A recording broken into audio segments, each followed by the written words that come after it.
Подходите ближе к нам. Очень рада приветствовать всех на нашем открытом интервью в рамках Московской недели интерьера и дизайна.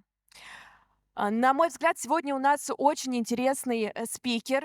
Спикера зовут Тео Рохас. И Тео работает в очень интересном направлении создании торговых площадей, причем как торговых центров, так и эксклюзивно работает с известными брендами, люксовыми брендами, создает для них торговые площади. Несколько слов я все-таки скажу о нашем спикере, но первым вопросом предоставлю слово Тео, чтобы Тео рассказал немножко о своей биографии. Тео родился в Перу, много путешествовал, много учился в разных странах и в конечном счете остановился в Шанхае, где создал свою брендинговую компанию «Брендон», которая работает с такими известными брендами, как Сальвадора Феррагамо, Поло Ральф Лоран, Зара, Версачи и Фенди. Не буду занимать больше времени, поэтому передам сразу слово Тео. Но перед этим проверим связь. Тео, здравствуйте, вы нас слышите? Yes, thank you very much for the invitation. A pleasure to be. Отлично. Рада приветствовать вас еще раз. Тео, расскажите, пожалуйста, немного о вашей биографии, о том, чем вы занимаетесь.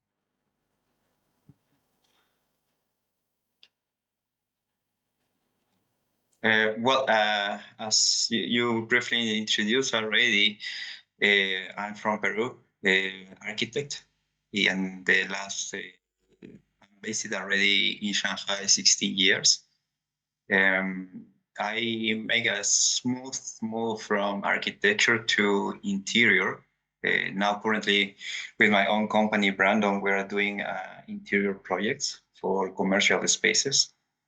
And very, let's say, especially for commercial, for retail, is a very exciting times. We see a lot of changes. And I think China also, with the speed that has the market, allow us to always be creative in any type of solutions. Actually very honored to be in the Moscow Design Week.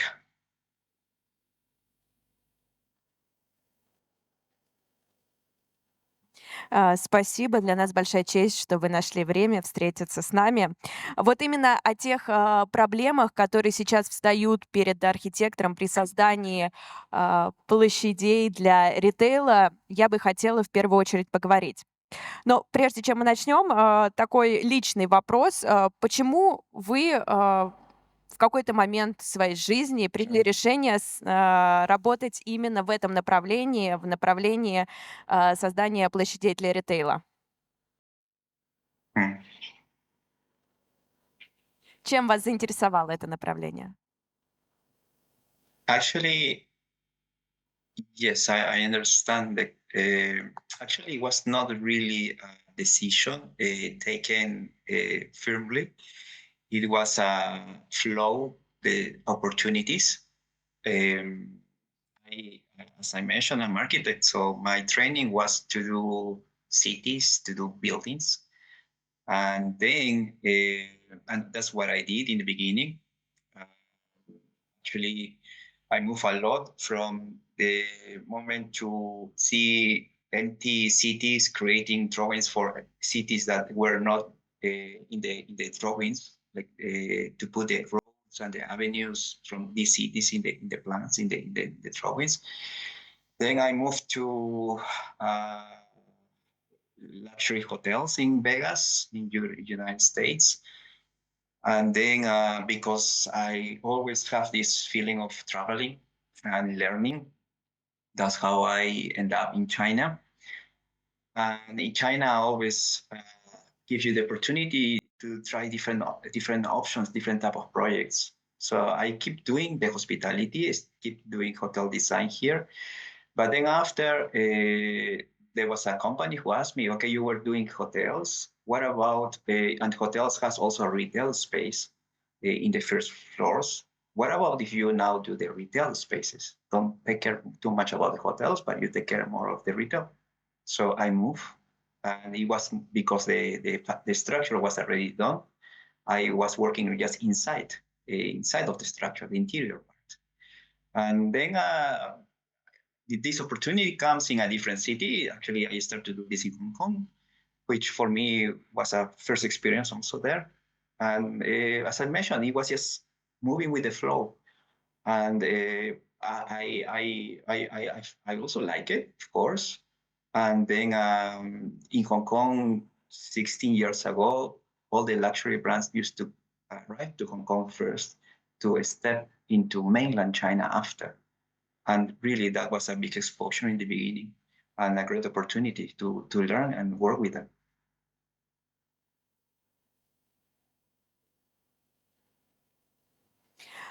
Тео, ваши проекты и отели, и торговые площади, они всегда непрерывно связаны с потребительским поведением. Ну а потребители, в свою очередь, конечно, задают тренды. Вот какие тренды сейчас наблюдаются в строительстве торговых центров в мире, и как они разнятся в зависимости от региона?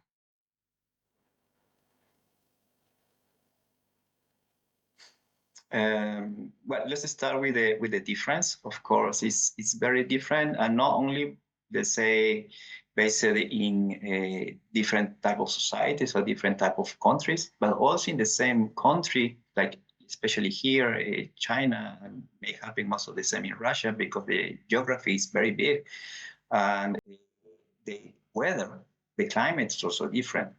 So then, let's say in warmer places, probably open areas in shopping malls for people who have some leisure or some recreation. You have atriums, you have terraces to enjoy the weather.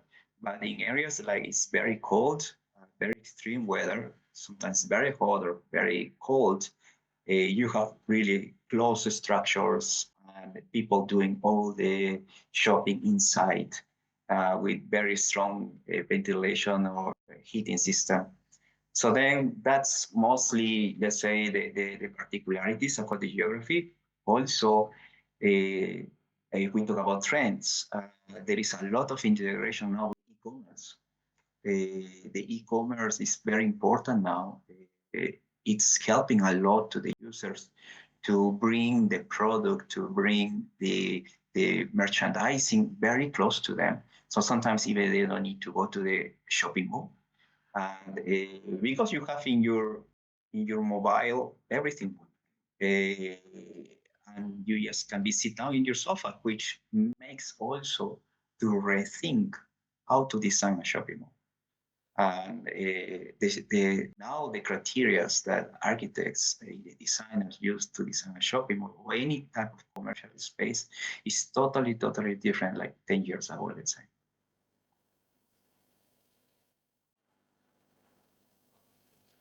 Ну и, естественно, мы недавно все переживали пандемию. Пандемия тоже оказала влияние на потребительское поведение, еще более усилив конкуренцию со стороны интернет-магазинов. Вот какие сейчас предпринимают шаги архитекторы для привлечения все-таки интереса потребителей в торговые площади? Какие, может быть, у вас существуют советы и решения?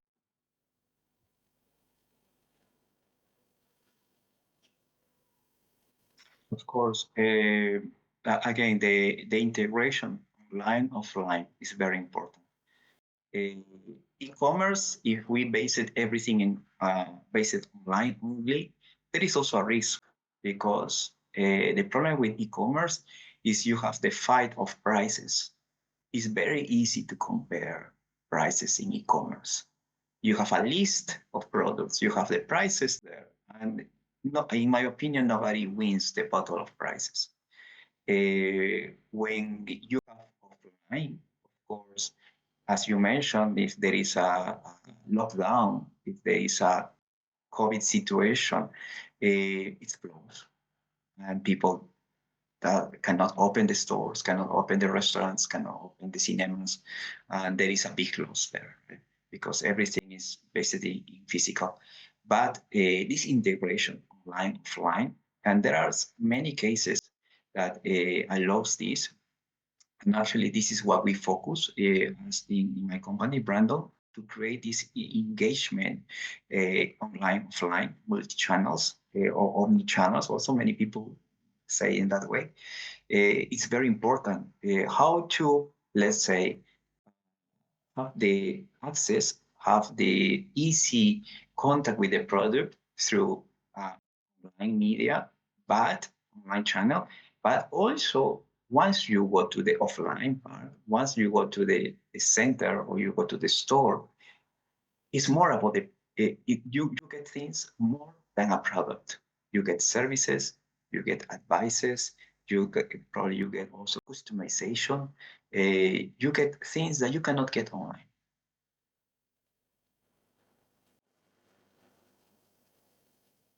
Вы уже несколько раз сказали о так называемом симбиозе онлайна и оффлайна. Расскажите подробнее, что конкретно вы имеете в виду? The integration, let's say, people now, because the multi channels that we handle, right? We have computers, we have iPads, we have smart mobiles, smartphones, we have smart watches, we have even sensors that are tracking our shopping behavior. We have many devices now. How to use, how we can make these devices a part of our experience, part of our shopping experience, and how this will help also to create more traffic to the store, create more traffic to the brick and mortar. This is the integration, and this is a cycle actually. It's a cycle. Let's say, in very briefly, the cycle will start when someone wants to, let's say, buy a computer. The first thing, find online, right? What kind of computers are in the market? What type? Maybe what colors? This is first the part of the research. Then after, probably, if it's the first time to get this product, they may like to try to experience the product. So in that way, you need to go to the store, you need to go to the experience center and really try the computer. How much is the weight? If it's too heavy, how easy is to carry, maybe the material, if it's a solid material. Then after, of course, you go to the cash counter in order to buy it. But maybe in the cash counter also they give you an option to, let's say, be part of the club of this brand. And when you're part of this club, they give you discounts later, or they keep you updated about the latest products that they are launching. And that is still is a bridge that they create. You are already almost leaving the store, but the brand is making a way how to still be in touch with you in an online way. Then after you arrive to your home, you arrive to your office, you try the computer. Okay, great. I make a great purchase. So I make a like in the site that I bought it online or in the site that I was researching. Another people also see the like and they start to be more curious about this product. So this is type of, and they go to the store, they start to purchase and repeat the cycle, right? So this is part of the omni-channel approach that now is very essential in each brand and in each center. Ну, то есть один из подходов — это возможность тактильного взаимодействия с покупкой, возможность попробовать то, что собираешься купить. Вы сказали, что сейчас существует множество технических новинок, которые в том числе и позволяют произвести какую-то аналитику, посмотреть, как потребитель двигается по торговому центру. И насколько я знаю, по статистике, если человек проводит в торговой точке 20 минут, то, как правило, совершается одна импульсивная покупка. И вот одна из задач архитектора — так распределить потоки посетителей, чтобы человек не выходил из торгового центра. Вот какие уникальные подходы сегодня используются для решения этой задачи в мире? Actually, this is a very nice question, and I say nice because really it's a challenge to architects to create these spaces, to create these situations. And what has been done so far? Uh, there are many examples. Let's say different brands cars. Now you go to the showrooms, you go to the experience centers. They have also little cars for babies, for kids. So meanwhile, the parents go, buy a car. Probably, I'm not saying 100%, but most of the percentage is a family decision. And when the full family goes, okay, the parents are taking care of the type of cars that they want to buy. What happened with the kids? Sometimes the kids are like, I want to go out. I don't want to be here. They have the little cars now that they can try. They have little corners, kids corners for they draw, for they play. There are some pastries corners that they give to not only for the kid, but also maybe they work with the grandfather or with the grandmother. Uh, what is in case of let's say automobile? Apple, what's doing Apple? They are doing training. They are giving lessons to people about how they are going to better use the computer, better use the phones. This training is also, you see some flagships, they have some spaces like stairs, steps that people can see, it can spend some time probably talking with your friends, and they give you lectures about the latest products. In shopping malls, already much bigger spaces, they create spaces also for families, a space for even some resting area or some areas for, let's say, taking care of babies with the mothers.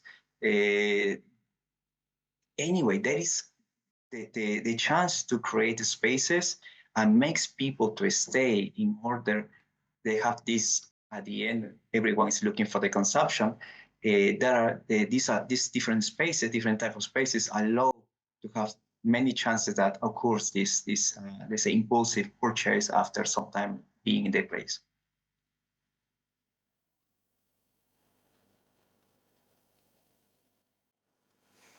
Может быть, у вас есть еще какие-то примеры ваши личные? Ну, то есть то, что вы рассказали, это действительно опыт, который сейчас используется во многих торговых центрах. Он достаточно уже популярен. А у вас есть какие-то новшества, которые реализовали именно вы при строительстве, при создании торговой площади? Какие-то уловки для удержания интереса потребителя?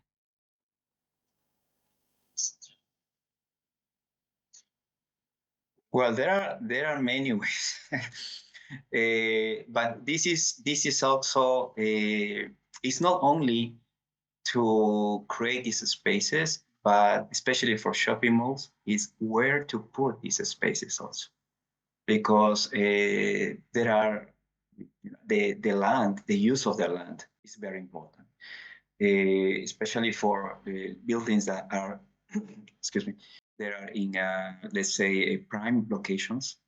There is a big analysis about where to put the commercial area and where to put also these resting or interactive spaces. I will start first with this analysis to analyze which areas are probably less valuable, but or which areas we need to create more traffic, and then create this type of experience. That is going to help for the building for sure. And if we talk about let's say that's in general, right? Things that we have done. Actually, this is part of things that we have done also in office, and we are seeing also in the presentation in the other window. Actually, this project Luxottica brand experience, and this is a way of engagement also. We did this project almost 2 years ago, and the intention was this is a place where they experience the product, but also in the same place through a distribution of layout, the people is working there. So then the employees is not the people who will buy, it's the people who work for this brand, the employees. They also feel engaged with the product in the way that they know what kind of products they are working together, how to, let's say, why they are working for this brand, and what makes them to really be engaged with them and not move, and that's important, not to move to the competition. That's also part of the identity. This engagement works very usual in commercial, but also we try to put this element in the workspace. And especially now that it's very easy to, very difficult to have a stable employees, because the market is, especially in China, has a lot of rotation, very easy, very fast. People rotate from companies to companies. And there is a whole work from the companies giving training to the people, supporting to the let's say growing in the structure, but they are moving. So it's important to create this type of awareness about the brand and the employee. And this is what we have done actually with this project.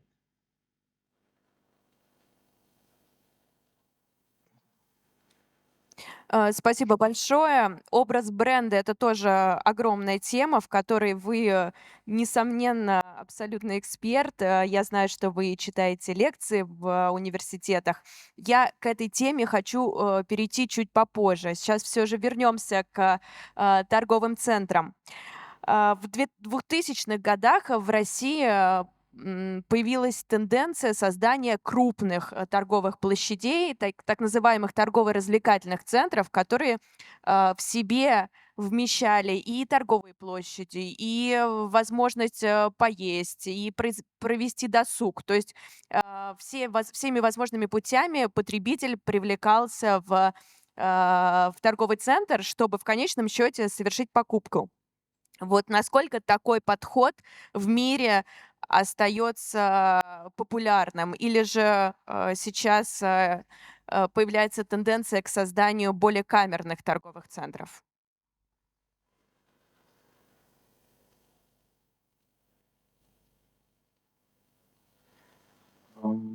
Actually, if we talk as a trend, again, it's very important. And trends could be several and could be in different ways, but everything starts with the market. Who are you trying to get as a market? Who you are trying to be? Let's say, if it's a shopping mall, what kind of people they are looking for to attract to the building? If it's, let's say, a luxury shopping mall, probably they are not interested in families or in kids. If it's a youngster, who the market is teenagers or students, probably they are not looking for luxury brands. These are the most important is to know the market, the people that the mall wants to get, and then after make a mixed use, how to combine the different brands and services. Services, let's say, the shopping mall services, but also these type of spaces done by the shopping mall. And according with this, after this analysis, to see what kind of engagement we can create. You cannot duplicate exactly, because again, the region is different, the market is different, the people is different. Probably if we compare country to country, the cultures are different. The most important is first analysis of the market, mixed use, how to combine these different type of brands or different type of services in different floors. And with this result, we will see if we need a bigger space or more intimate space.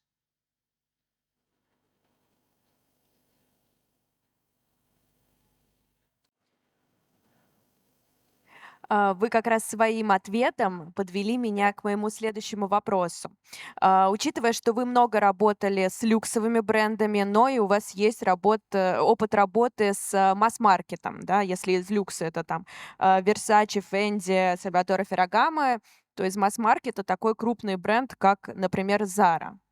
Как вы считаете, насколько правильно, какой подход верен, да? Есть, например, подход, когда люксовые бренды объединяют в более камерный торговый центр, а масс-маркет отделяют, да, в другой торговый центр. Есть подход, например, известного торгового центра Дубай Молл, когда все бренды объединены под одной крышей, но в то же время они достаточно сегментированно находятся в разных сторонах торгового центра. Вот как на ваш личный взгляд, какой подход более выигрышный?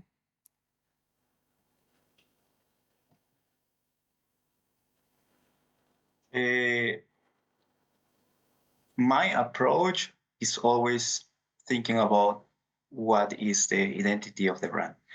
And I can give you the two examples that you mentioned. The first one, Sarah, that is part of Inditex Group. That's a fast fashion. It's not luxury, it's fast fashion. And the let's say the criteria that they use for opening a new store actually is following also the sometimes these brands they also see in their in the same segmentation what other brands are nearby. It's like you have an apartment and you see also your neighbors. Who are your neighbors? And you identify also your floor, right? This type of, let's say, analysis also are done by the brands. And sometimes they follow each other, go in groups. That's the criteria for fast fashion to see what kind of space they are taking, who are coming to this area, and what brands you have nearby. The luxury, let's say like Fendi, they and one thing I forgot to mention. Usually, fast fashion takes big spaces, big square meters, because they have enough production to show, and also because they are not too premium spaces, the rent is less. So then I'm not saying it's cheap, but it's less compared with the location of the luxury brands. So then they can afford to have bigger spaces. In case of luxury brands, unless it's a flagship, of course, flagship needs to be big, but standards luxury stores, they are more controlling the square meters. You can see more intimate. You can see more personalization, customization also, right? When you enter, you have already the salespeople asking if there is anything that can help. The details, of course, the materials are also different. It's a must to know who is your neighbor. Probably in fast fashion, if you have a Starbucks, it's okay. But in luxury, probably it's totally different. Who is in your right, who is in your left, and what kind of shopping mall you are taking. This is also some criteria that makes difference from massive production brands to more more niche, right?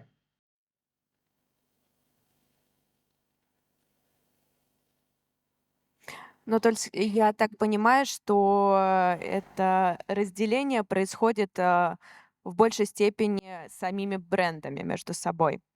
Ну, мы с вами поговорили, мне кажется, достаточно детально и подробно о том, как устроены современные торговые центры внутри и о тенденциях. А, Немножко про внешний вид торговых центров. Как, на ваш взгляд, насколько важно, чтобы торговый центр вписывался в общую архитектуру пространства, в котором он расположен? Или же наоборот, сделать его более ярким, более привлекательным и, такой, например, подход более верен. Как вы считаете?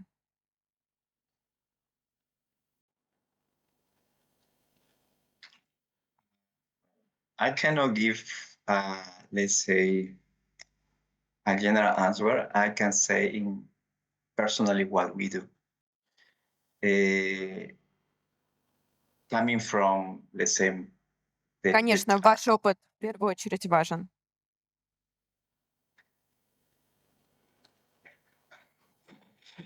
the experience, and also in some way, let's say, in my origins of education and training, coming from Vegas, from Las Vegas, that every hotel has a different identity, and you see a overload of different buildings, but give you a whole experience, right? One unique experience is Vegas experience.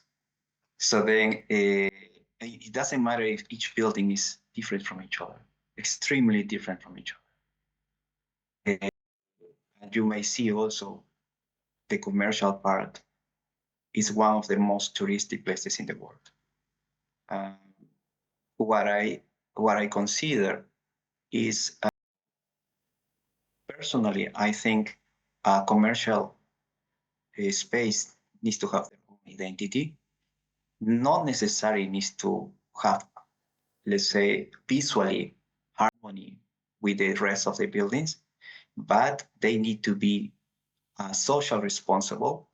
What means needs to have needs to work for the community, needs to serve to the community, and needs to be environmental also. It needs to consider the environment, needs to consider, let's say, if there is too much glass, there's going to be a heating effect. How to solve this heating effect if there is too much glass, or if there is a lot of people going, it's going to affect the roads because probably going to be too many cars or too many transportation, and make noise in the area. Needs to be social responsible and needs to be environment responsible. But as identity, as a visual identity, I consider not necessarily needs to be the same. Could have their own personality.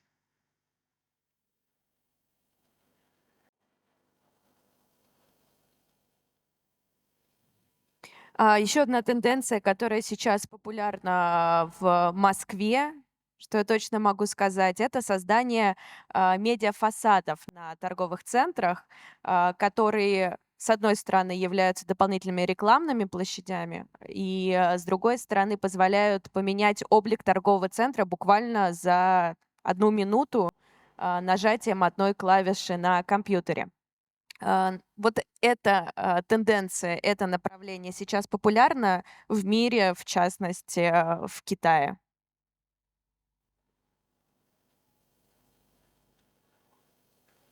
You mean use this different type of mechanism to change colors and shape of the facades? Я говорю о том, что многие фасады делают в виде большого-большого экрана, которые позволяют менять облик за счет изменения картинки на экране.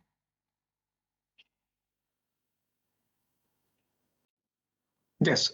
I have no concerns about it, but again, social responsible. If let's say after 6 p.m., usually the shopping malls close 9:30, 10 p.m. at least here in China. During that time, nighttime, if it's a residential area, also how could it affect? Let's say if there is some apartment building in front, right? Have these huge LED facades or screens, and it's reflecting in the living room of one apartment in the front, in the other side of the road. This needs to be considered socially responsible, and also energy consumption, right? What kind of lighting we're using? What is the demand for that this type of this different type of tools that we're using, how is affecting also the normal environment. But in terms of design, a commercial building needs to have their own identity. It doesn't matter if with lights, it doesn't matter if with landscape, maybe particular shape of the building, particular entrance of the mall. Everything goes, but concerning also the how this affect in the area, in the environment. Тео, современные городские проекты становятся все более и более сложными с технологичной точки зрения, сочетают в себе одновременно несколько технологических решений, ну и современная обстановка в мире, там и пандемия в том числе, накладывает свой отпечаток. Вот с какими трудностями, с учетом этих двух факторов, вы сталкиваетесь сегодня при создании и реализации проектов? Или, может быть, на среду архитекторов на среде архитекторов никак не отражается это?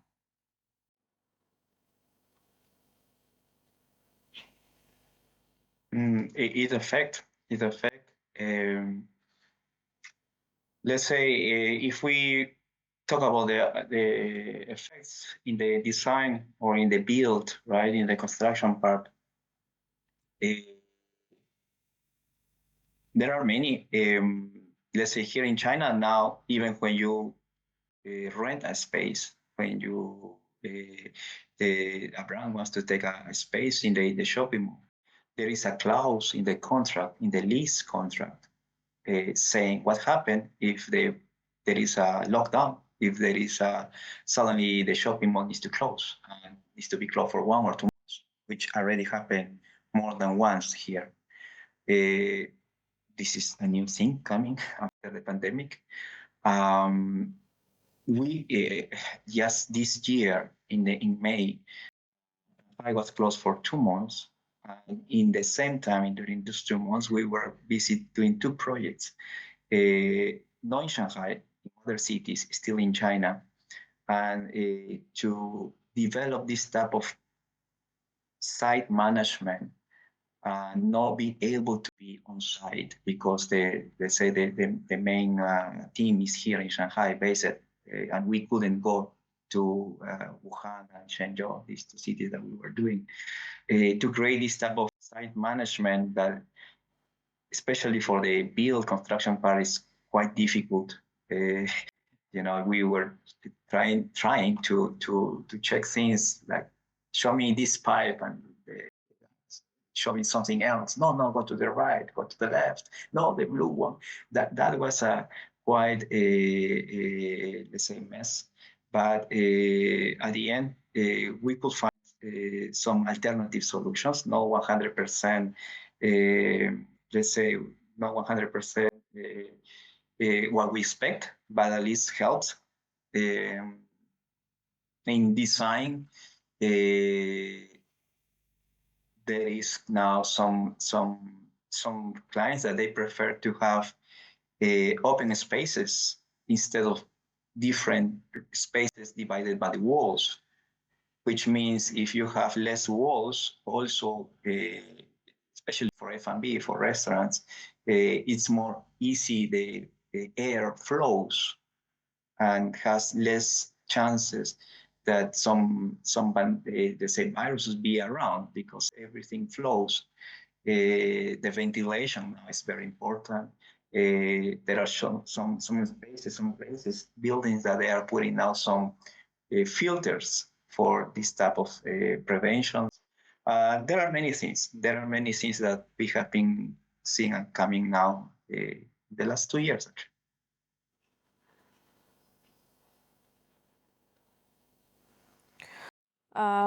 Спасибо, это был очень интересный рассказ, что действительно подход к архитектурному созданию пространства изменился с учетом, да, коронавирусной ситуации. И теперь учитываются еще и потоки движения воздуха для того, чтобы достаточно вентилировалось пространство.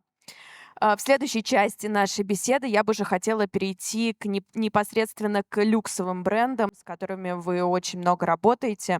Вот расскажите про специфику работы в этом направлении, я имею в виду с люксовыми брендами.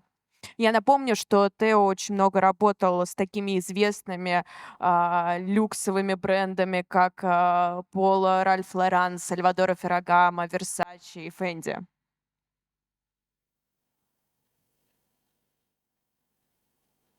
Now especially they are looking for what we were talking in the beginning a bit about engagement. And the latest project that we have been doing is for Luxottica here in Shanghai in AAPM. It's a shopping mall, very high-end shopping mall. And this space, this experience space was not really business to customers, was business to business, which means they as a umbrella brand, because they represent, let's say, I would say maybe 95% of the luxury brands for glasses, for sunglasses. They are selling these to the distributors, to the other business that they distribute in China. So then, what they were looking for in that moment is to have a space that the distributors comes and knows more about the product.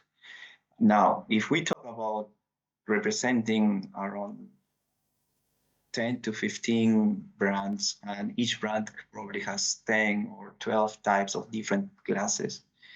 That means that if you want to try, you have a very long list and very long time to try one by one.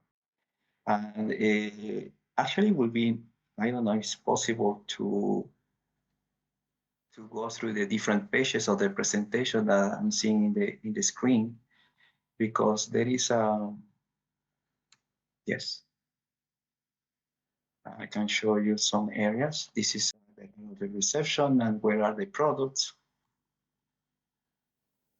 And the picture that you see here, the bottom right, it's a space that has a face scan. Then people can, after being scanned, try virtually the different types instead of one by one. And gives this the opportunity also to see in different angles and catch up the best for you. And then after you think that something suits, you can try physically or in the real time. This type of let's say proximity, and of course the screens allow you to see also part of the brand, the history of the brand, what are the values, what are the different occasions, the stars that represent behind the brand, all this type of engagement. It's and all is actually supported by technology. Technology now is helping a lot for create this type of spaces and interaction with the client.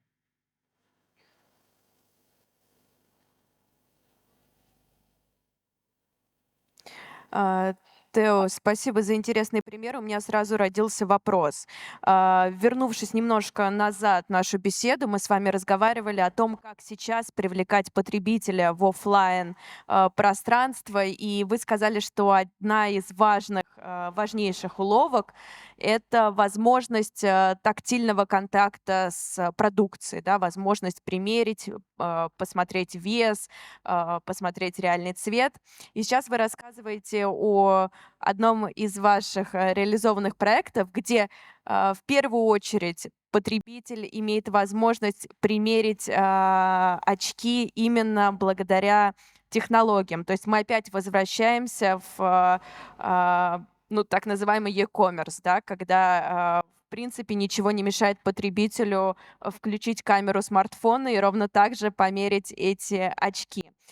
Зачем был выбран такой путь, который а, навевает потребителю мысль о том, зачем я пришел в реальный магазин, если я мог бы ровно так же со всех сторон примерить эту покупку дома, сидя на диване.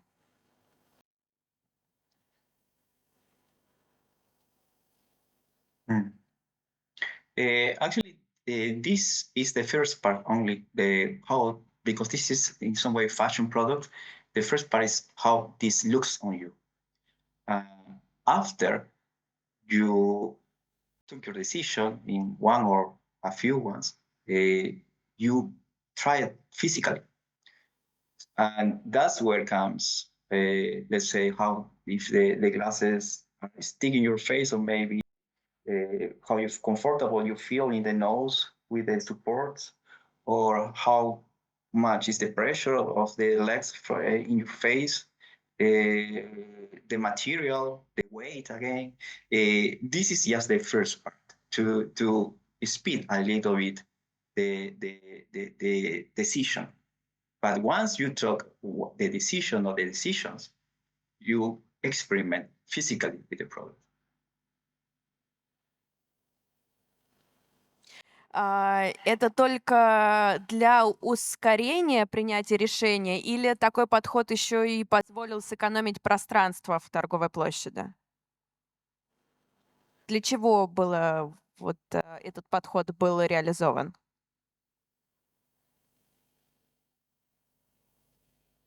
The difference actually is because there are many brands in Luxottica represent many brands in some way to see the different types in a much faster way and engaging, because one thing is you see, let's say, you see the, the glasses on top of a table in a room, and another thing is in a bigger screen you see yourself with the glasses, and next to you is the store that is in the headquarters in Europe, and in the other screen is the shopping mall, the flagship mall, the flagship store in the nice shopping mall, showing how the glasses are showing. It's creating more than what you need, but engage to the people.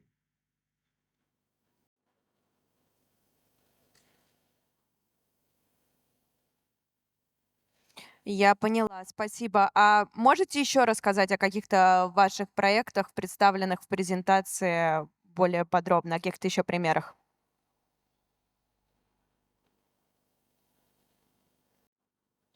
Well, besides Luxottica, also we have been working for Cibes. Cibes is a residential lift, and also the same. We open different experience centers in different cities in China. What they are looking for is the people experience the elevator is because it's a residential elevator. It's a bit different from the commercial or the elevators that you have in office buildings or in shopping malls. For them, it's very important to know how smooth goes, let's say the speed, how safe is the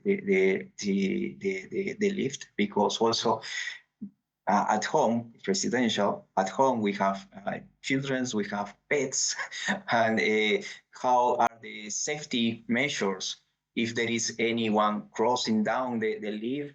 And for this, because the lift needs to work, also the space needs to have certainly height to make the lift work properly. This also actually we're doing this type of experience centers also in different cities. They focus in the residential. They are not commercial elevators, and actually there are many cities, let's say second tier, third tier cities out of Shanghai, that there is a big market now for residential, and we are helping the brand to build these experience centers in different cities.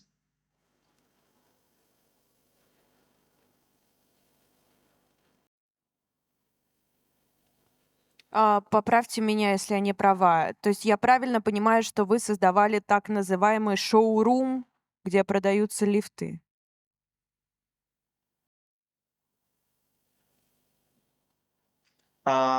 We have been creating spaces that the elevator is working under the brand. The brand is making the people experience the elevator.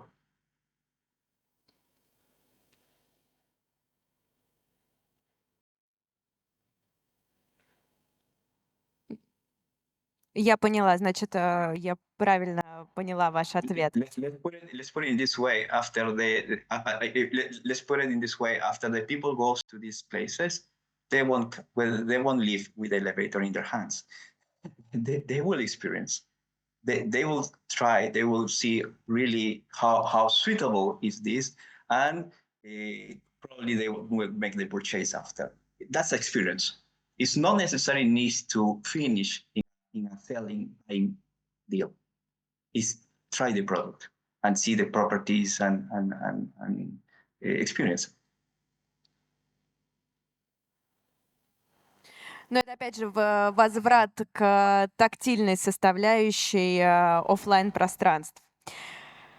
Тео, скажите, пожалуйста, опять же, учитывая ваш опыт работы с крупными фэшн-брендами, я понимаю, что бутики фэшн-брендов, они, в принципе, создаются наверняка по какому-то существующему брендбуку, и они все, в принципе, похожи в разных странах.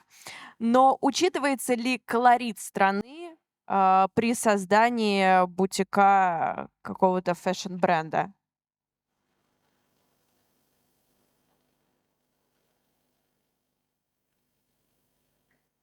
This is changing now.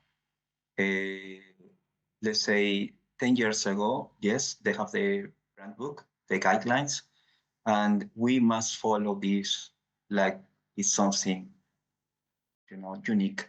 Nobody can change this. That's the Bible. But now there are these switches, these changes. Still keep the identity, still keep the let's say the most important is the how could I say this, the core of the brand, but also include some local elements. And these local elements, actually, we could see sometimes in special times, like especially here in China, let's say, the Chinese New Year. We could have just maybe half year ago, 6 months ago, there is a luxury shopping mall in a city that is it's growing very quick. It's called Chengdu. In that shopping mall, I don't remember exactly who was the brand. I think it was LV that during Chinese New Year, they placed a whole dragon from the outside because it's first floor, from the terrace outside, the tail of the dragon rolls the glass facade, enter to the store, go together with the stairs to the second floor, and the head was in the second floor. It was a huge, let's say, installation that affects the store, but creates identity with the city, creates identity with the culture.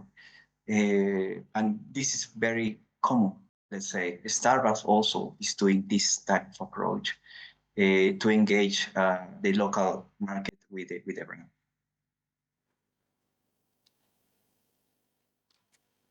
Ну, то есть я понимаю, что сейчас все больше и больше появляется тенденция к симбиозу крупных фэшн-брендов с тем колоритом, который присутствует в стране, и с теми мероприятиями, праздниками, которые актуальны в данный период.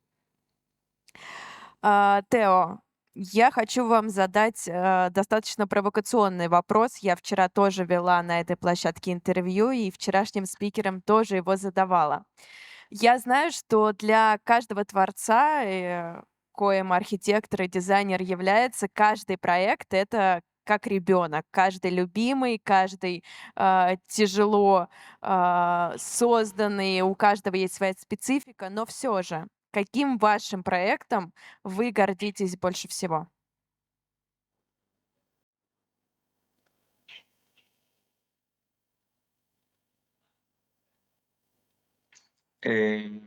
Well, that's true. Each project is like a baby. And now also tell you the truth. No necessarily each project is what you expect. And it's not only because design is there are many let's say reasons why it couldn't be under the expectation. But if that happens, let's say, and I know this project is in this road, probably if I need to be in the area, I say, okay, let's take the other street. And I'm going to see this. But still, I think the most important is, and this is very commercial, let's say in the commercial design, uh, how much profitability is helping to the brand, the project that you have. That's, I think, besides of your, because designers are very proud, besides of the design proud, if it's a good or bad design or according with your expectations, it's how this is helping commercially to the brand. And that I think is very clear. It's not too sensitive like could be the designer's feeling. This this is one thing, and actually the project that I could highlight.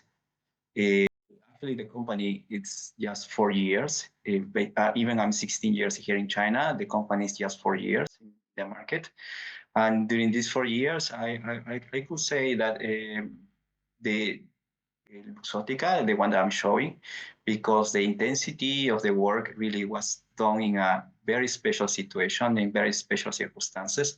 The building that we, the building that we did here, the glass facade system doesn't allow to open the windows unless it's emergency, and the decoration is not considered an emergency. It's not considered as emergency. So it was in terms of ventilation and the smooth process of the build. It was quite hard. The schedule also quite short time. But the product was nice, the client's nice, the environment created it was good. For CBS, or the same, we have doing around more than 15 projects with them. I would say all these type of experiences that the help, actually the brands helping us to create these spaces. In some way, we as we have a slogan in the company saying, we don't work for brands, we work for people interacting with brands. And when the people, the market is happy with the brand, they consume, the client, the brand is happy, and we are happy. This is actually let's say the most rewarding that can happen to us.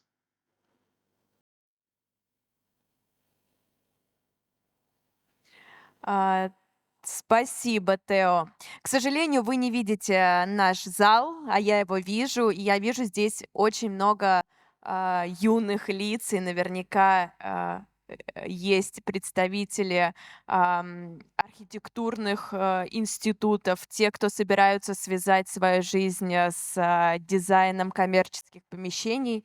И я знаю, что вы очень много читаете лекции в разных учебных заведениях.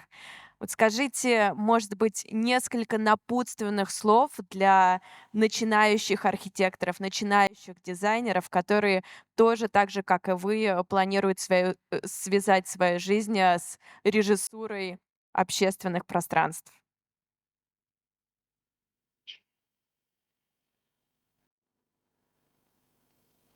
Yes, of course, and will be the same that what I say to my students here. I give workshops for commercial spaces, and what I always say is in this time that is academic part, there are no borders, there are no frontiers, there is no limits. You just go ahead with all your creativity, with all your, let's say, ideas. Don't have any type of stops or type of ideas that doesn't allow you to go further. This will happen when you are in the normal daily working studio. Then you will think, yes, about probably the budget, or you will think about the time to do something, or you will think about the payments, or you will think about the type of client. But in the academic, just go ahead, go with your maximum creativity and explore situations. Travel also, because traveling gives you this sense of seeing different ideas, different cultures, and how they respond to different situations.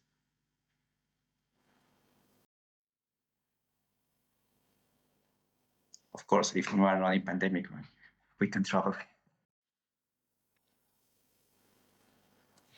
Тео, спасибо вам большое за нашу сегодняшнюю беседу. Мое мнение, она была максимально целостной, максимально насыщенной, интересной, и я уверена, что наши зрители со мной согласны.